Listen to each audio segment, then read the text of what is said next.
সবকিছু চুরি করা শেষ। এবার এগুলো নিয়ে পাশের গ্রামের সর্দারের কাছে বিক্রি করে আসি। চুরির জিনিস কখনো আমি নিজে করে নেব না, অত বোকা আমি নই।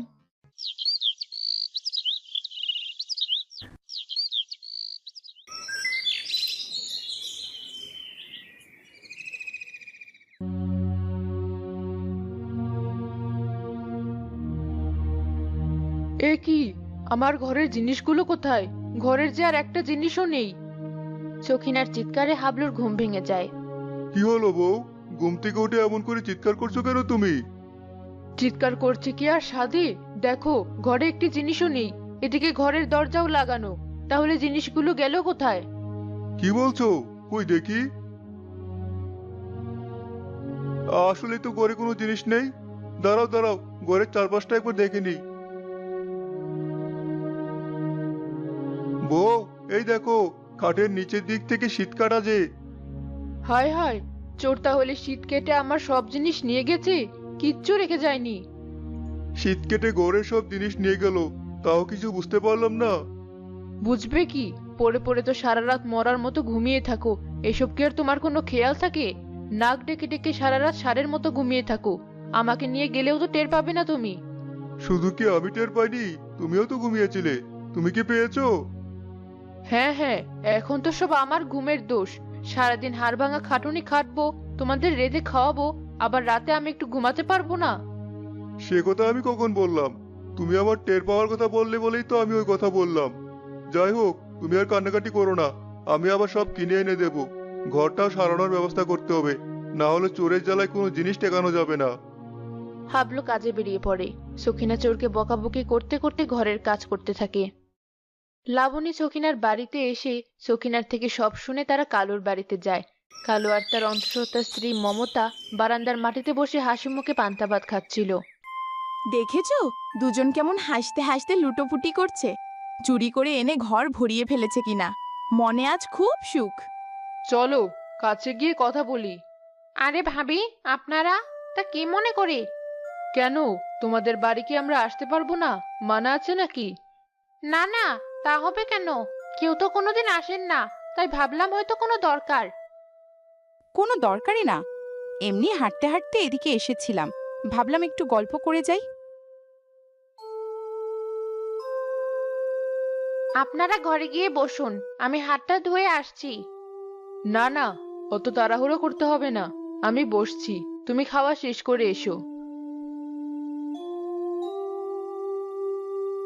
শোনো, ওদের ভাবসাব আমার ঠিক সুবিধা ঠেকছে না। যাই বলো আর যাই উত্তর দাও, একটু ভেবেচিন্তে দিও। কেউ যেন কোনো কিছু বুঝতে না পারে।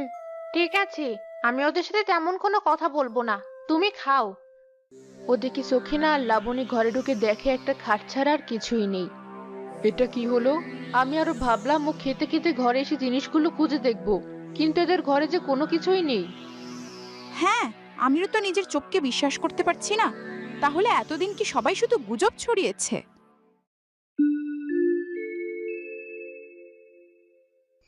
তোমার ঘরে যে কোনো কিছুই নেই। গরিবের সংসার ভাবি, কি বার থাকবে?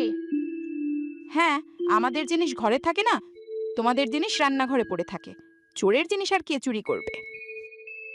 ভাবি, আপনি কিছু বললেন? না না, কিছু না। ভাবি ওঠো, এবার যাই।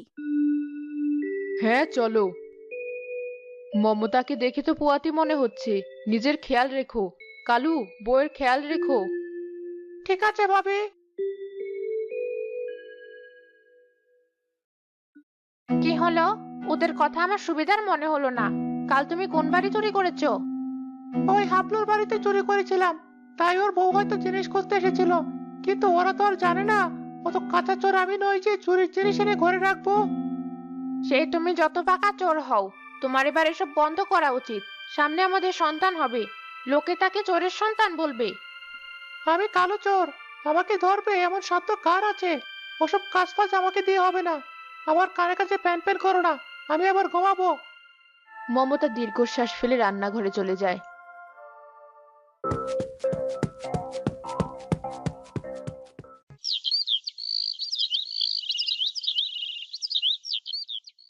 পরদিন চুরির ঘটনায় গ্রামে একটা হৈ হৈ ভাব শুরু হয়ে যায়। কারণ চুরিটা এবার হয়েছে মোড়লের বাড়িতে। মমতা অনেক বারণ করার পরেও কোনো কথা না শুনে সে রাতে আবার চুরি করতে বের হয় সে।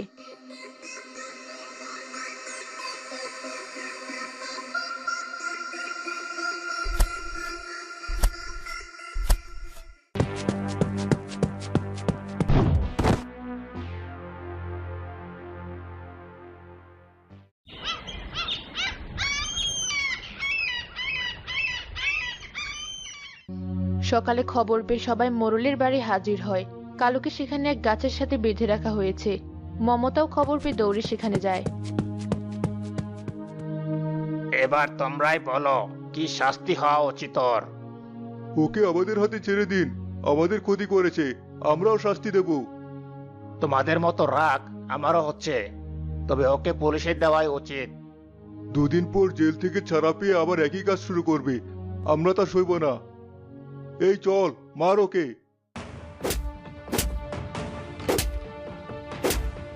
দয়া করে ওকে আপনারা ছেড়ে দিন, দয়া করুন, আমরা এই গ্রাম থেকে চলে যাব, দয়া করুন। কিন্তু তারা থামে না। মমতার চোখের সামনে কালু মারা যায়। মমতা পাথর হয়ে বাড়ি ফিরে আসে।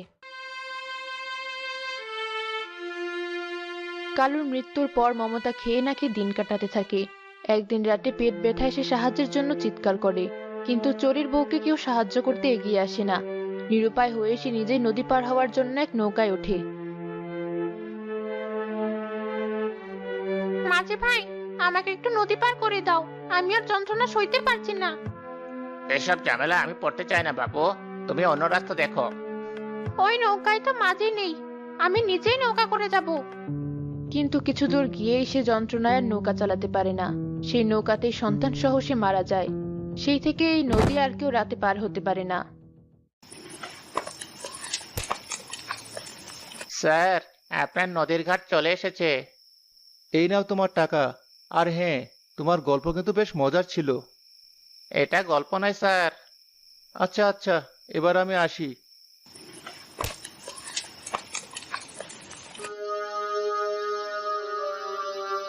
সত্যি তো, এটুকু রাত, তাতে কোনো নৌকামাঝি কিছুই নেই।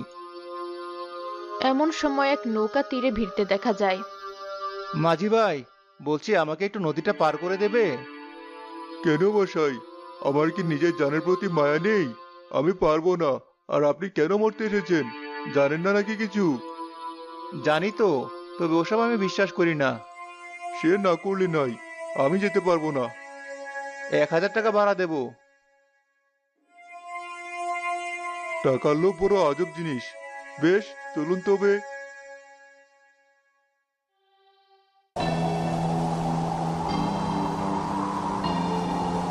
ও আসছে, ও আসছে। হায় রে, সামান্য করে টাকার লোভে কি ভুল করে বসলাম আমি। আজ আপনিও মরবেন, আর আমাকেও মরতে হবে। বাতাসে পেতনির অট্টহাসি ভেসে আসে। শাহিনও এবার ভয় পেয়ে যায়। কে রে, নদী পার হতে এসেছিস? এত সাহস তোদের? তুমি যা করছো তা একদম ঠিক করছো না। এই, কে তুই? আমাকে এসব বলার তুই কে?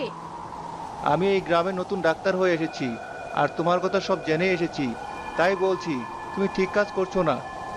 ঠিক ভুল জানি না, আমি কাউকে বাঁচতে দেব না, তোকেও না। তুমি কত যন্ত্রণা নিয়ে মরেছিলে মনে আছে? তুমি কি চাও আর কেউ এমন যন্ত্রণা পাক? না, তা চাই না। তাহলে কেন এমন করছো?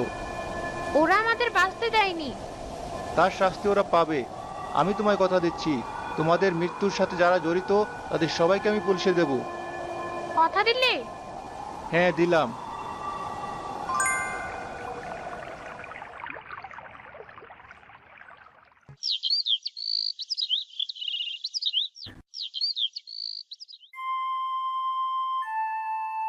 আমরা আপনার কাছে চিরকৃতজ্ঞ থাকবো ডাক্তার।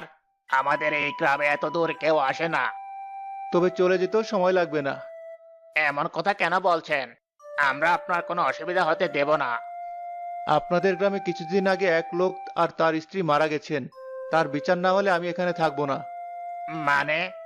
সেই চোরকে যারা পিটিয়ে মেরেছে তাদের বিচার করতে হবে, হোক সে চোর। তবে তাকে পিটিয়ে মারাও অন্যায়।